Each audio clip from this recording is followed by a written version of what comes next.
நேயர்களுக்கு வணக்கம். யோக ரகசியம் நிகழ்ச்சியில் உங்களை சந்திப்பதில் மிக்க மகிழ்ச்சி.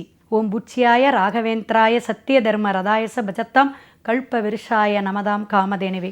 ஸ்ரீ ராகவேந்திரருடைய பொற்பாதம் தொட்டு வணங்கி குரு வாழ்க குருவே துணை. 27ஆம் தேதி புதன்கிழமை, மிக சிறப்பான வைகாசி 13ஆம் நாள். இன்னைக்கு அற்புதமான நாள், ஏகாதேசி திதி அப்படிங்கிறது நம்மளுடைய பூர்வ புண்ணிய பாக்கியத்தில் இந்த ஜென்மத்தில் நம்ம அனுபவிக்கக்கூடிய அத்தனை விஷயத்தையும் நம்மளுடைய பாவத்தை கழிக்கக்கூடிய அமைப்பில் இந்த விரதம் விசேஷம். ஒரு வயது காலத்தில் தான் இந்த ஏகாதேசி விரதத்தை நம்ம மேற்கொள்கிறது ரொம்ப ரொம்ப ஆரோக்கியத்துக்கும் நல்லது அப்படின்னு சொல்லுவோம்.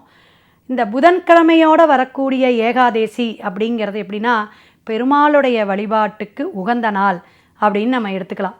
அப்போ நம்ம எந்த ஒரு காரியமும் செஞ்சாலும் சில திதிகளையும் பார்க்கணும், கிழமையை பார்க்கணும், நட்சத்திரத்தை பார்க்கணும்.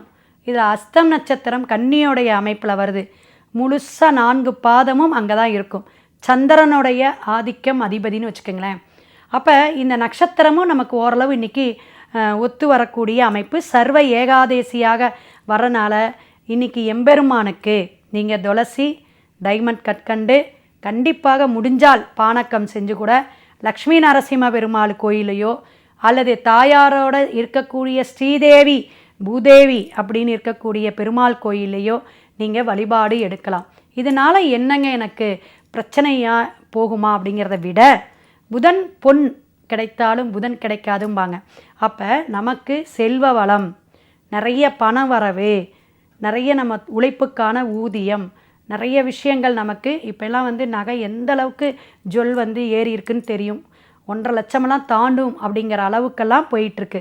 ஸோ அப்போ குருவுடைய பலனும் இன்றைக்கி, குருனா என்னதுங்க, பொன், அதே போல் தனத்துக்கு உரியவன். அப்படி இருக்கக்கூடிய இந்த அமைப்பில் நீங்கள் வழிபாடு எடுக்கும்போது ஐஸ்வர்யம் பெருகும், சகலமும் கைகூடக்கூடிய நன்னாளாக இன்று இருக்குது. அப்போ எல்லா விஷயத்தையும் நீங்கள் உட்காந்து என்னென்ன செய்யலாம், முயற்சி பண்ணுறது எல்லாமே நீங்கள் டிஸ்கஸ் பண்ணிக்கலாம். அந்தக்கான அடித்தளம் நீங்கள் போட்டு வச்சுக்கலாம். ஒரு நோட்டு பேனால் எடுத்து எழுதலாம். இந்த வக்கீல், கோர்ட்டு, கேஸுன்னு பிரச்சனைகள்லாம் இருக்குல்ல, அதெல்லாம் இன்றைக்கி நீங்கள் டிஸ்கஸ் பண்ணும் பொழுதோ, அதுக்கான சம்பந்தமான விஷயங்கள் எடுக்கும் போதோ இன்றைக்கி ஒரு ஜெயத்தை கொடுக்கும். இன்னொரு விஷயம் என்னென்னா, கோசாலை, பசுவுக்கு நீங்கள் கோசாலை இருக்கக்கூடிய, இப்போ ராகவேந்திரர் கோயிலில் பிருந்தாவனத்திலலாம் கோசாலை இருக்கும். பசுவுக்கு போயிட்டு அகத்திக்கீரையோ அல்லது உங்களால் முடிஞ்ச 2 வாழைப்பழமாக வாங்கி கொடுத்துட்டு கண்டிப்பாக வழிபாடு எடுங்க, சிறப்பாக இருக்கும். சிவாய நம. திருச்சிற்றம்பலம்.